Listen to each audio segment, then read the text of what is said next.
Bonjour à tous, j'espère que vous allez bien. Un grand merci à tous les abonnés. Alors, l'énigme du couple sacré. Alors, pour moi, il y a une énigme à découvrir, là où va s'articuler beaucoup de choses et beaucoup de paramètres. Ça va être un petit peu cette symbolique.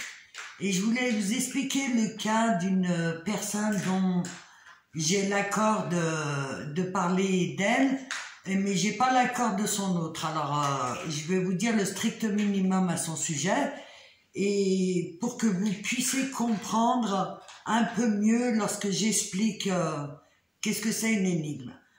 Alors, c'est quelque chose que vous avez en commun avec votre autre, et c'est quelque chose de caché, bien entendu.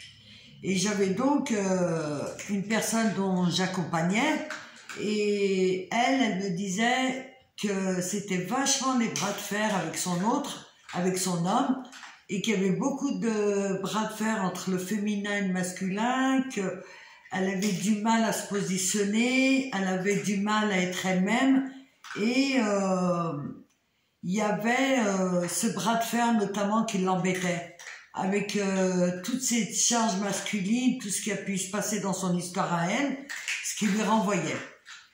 Donc, on a décidé de parler dans un premier temps pour qu'elle me donne le cadre. Et à un moment donné, elle me dit que je vais aller droit au but. Hein, je ne vais pas vous expliquer tous les détails parce que ce sera une vidéo de 3 heures. Et j'aime bien que mes vidéos fassent 4 minutes. Vous voyez?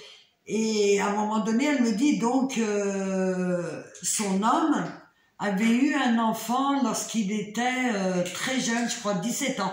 Il a eu un enfant, entre guillemets, par accident.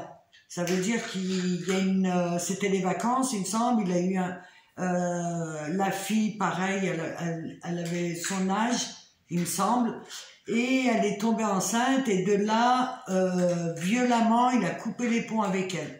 Quelque chose comme ça. En tout cas, il a plus du tout contact avec elle et il voulait plus entendre parler de cette histoire. Maintenant, il a plus de 50 ans. Donc, on revient sur le terrain et son chemin à cette personne, à cet triangle-là, c'était sa problématique avec le masculin. Et au bout d'un moment, on cherche qu'est-ce que ça symbolise le masculin. J'apprends qu'elle a été violée et toute cette charge un peu négative, qu'elle a eu 2 divorces et que ça s'est très mal passé. Elle pensait que c'était des pervers narcissiques. Et donc, avec tout ça, par la suite, elle rencontre son autre qui lui explique cette histoire et on va creuser d'autant plus. Et en fait, je lui ai dit, on va chercher dans les mémoires familiales. Parce que sur la ligne, son temps de vie, on ne trouvait pas. Oui, il y avait beaucoup de blessures vis-à-vis du masculin, mais on ne trouvait pas la cause. Et de là, lorsqu'on commence à rentrer dans les mémoires, ce que j'appelle les mémoires cellulaires, comme par magie, il y a des portes qui s'ouvrent. Je vous assure, hein, il y a des portes qui s'ouvrent. Et ce qu'on doit savoir viendra à nous. Donc sa mère, un jour, elle discute avec sa mère qui lui apprend que lorsqu'elle avait, il me semble, 13-14 ans, elle est tombée enceinte et à l'époque, il lui avait fait avec les aiguilles malheureusement. Et en plus, elle était jeune, donc elle a traîné un gros traumatisme et sans compter tout ce qui a pu se passer autour de cette histoire-là. Parce qu'il y avait le côté religieux, le côté culturel, le côté éducatif. Et à l'époque, on n'avait pas cette ouverture.